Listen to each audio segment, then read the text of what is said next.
یه تراکیده بوده بگو. خب این ورودی مکان باستانیه، میرم به سمت پایین تا برسم به ورودی اصلی مکان.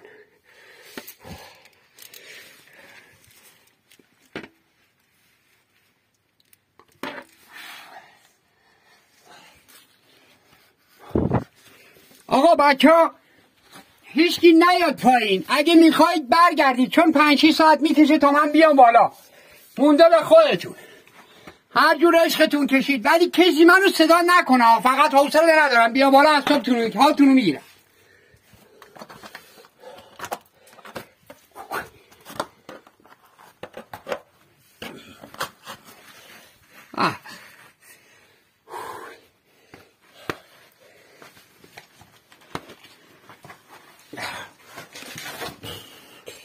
این هواکش قار نیست، قارا به صورت عمودی نیستن، افقی هن.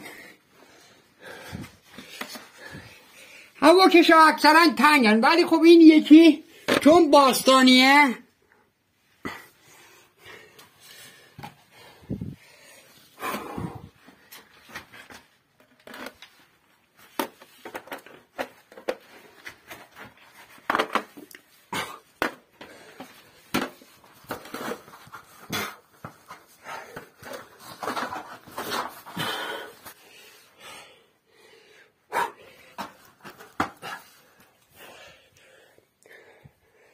بچه های زحمت بکشید، وسیله‌های منو بدید پایین.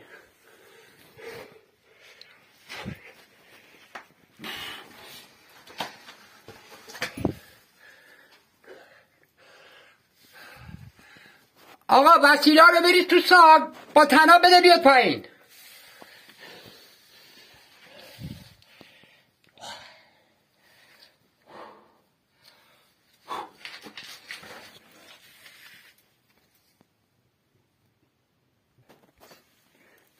بچه طناب بفرستید پایین، اینجا طناب بیشتر میخواد.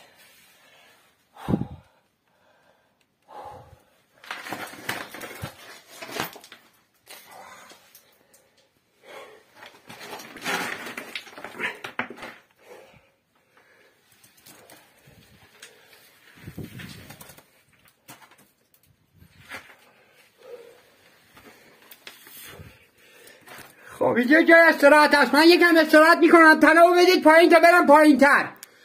احتمالا یه 60-70 متری میله داره تا برم سمت پایین ببینم چه خبره. بعدا اگه اومدم صداتون کردم جواب بدید.